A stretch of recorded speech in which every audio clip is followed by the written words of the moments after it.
Bharatiya Janata party का आरोप है कि हिमाचल प्रदेश की कांग्रेस सरकार के कर्णधार लोकतंत्र के महत्वपूर्ण चौथे स्तंभ पत्रकारिता पर लगातार प्रहार कर रहे हैं।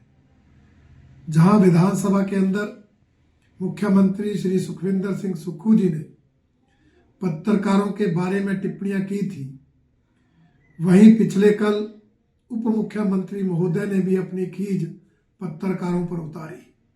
यही नहीं, पिछले दिनों कुछ पत्रकारों पर एफआईआर तक भी इस सरकार ने दर्ज की, जिससे साबित होता है कि ये सरकार लोकतंत्र में विश्वास नहीं रखती। ये सरकार पत्रकारों का सम्मान नहीं करती, बल्कि अपमान करने का बहाना ढूंढती है, जिसकी भारतीय जनता पार्टी कड़ी निंदा करती है।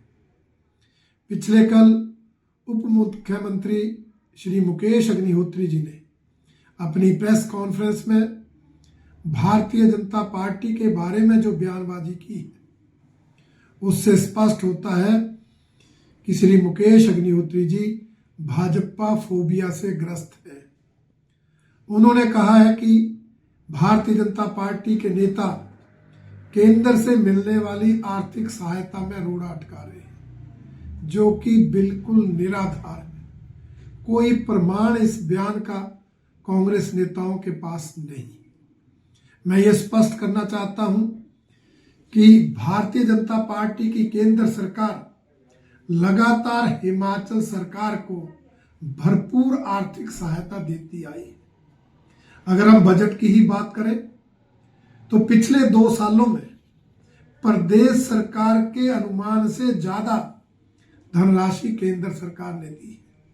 उदाहरण के तौर पर मैं केंद्रीय करों में सहायता के ही विषय पर चर्चा करूं तो आप देखेंगे कि वर्ष 2023-24 में जहां बजट में अनुमान था कि प्रदेश को केंद्रीय करों में 8,478 करोड़ रुपए की आर्थिक सहायता मिलेगी, वहीं केंद्र सरकार ने उसके बदले 9,167 करोड़ रुपए की मदद की है।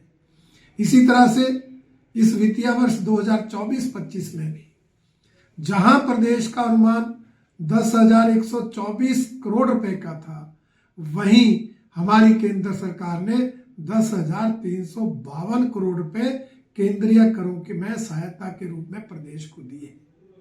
कुल मिलाकर 2 सालों में प्रदेश सरकार के अनुमान से 950 करोड़ रुपए एक ही मद में अधिक देना ये दर्शाता है कि हमारी केंद्र की सरकार हिमाचल को भरपूर आर्थिक मदद दे रही है। यही नहीं, इसके अलावा प्रधानमंत्री आवास योजना में इन 2 सालों में 1,11,000 मकान मिले, जिसके लिए 1,600 करोड़ के लगभग की धनराशि आई है। प्रधानमंत्री ग्राम सड़क योजना में 2,643 करोड़ रुपए प्रदेश की प्रमुख 274 सड़कों को अपग्रेड करने के लिए केंद्र के सहायता के रूप में मिले। एसडीआरएफ और एनडीआरएफ में 2,300 करोड़ रुपए इन 2 सालों में आए। और मुकेश अग्निहोत्री जी के तो विभाग में ही फाइनेंसिंग प्रोजेक्ट के लिए अभी पिछले दिनों ही 300 करोड़ रुपए आए। अनेक विभागों के प्रोजेक्ट्स के लिए भी धनराशि जो डीपीआर गई उनके रूप प्राप्त हुई है। इसलिए मैं कहना चाहता हूं, उप मुख्यमंत्री महोदय बिना तथ्यों से बयान ना दें, तथ्यों की जानकारी ले और साथ में जो केंद्र से सहायता आई है उसको खर्च करने का प्रयास करें। जो आपदा के समय 1782 करोड़ रुपए एसडीआरएफ एनडीआरएफ में हमारी सरकार ने दिया था, उसके 140 करोड़ रुपए तो 31 मार्च तक ये सरकार खर्च ही नहीं कर पाई थी। इसलिए आपके ये आरोप लगाने की कोई वजह नहीं है, कोई कारण नहीं है। भारतीय जनता पार्टी ने कभी भेदभाव ना किया है, ना करेगी। इस बात को मैं स्पष्ट रूप से कहना चाहता हूं। और जहां तक उप मुख्यमंत्री महोदय ने ये धमकी दी है कि अगर सीपीएस जो विधायक थे उनकी सदस्यता जाएगी तो भारतीय जनता पार्टी के विधायक भी नहीं बचेंगे। लोकतंत्र में उप मुख्यमंत्री महोदय से ऐसे बयानबाजी की उम्मीद नहीं थी। ये तानाशाही पूर्ण बयान है।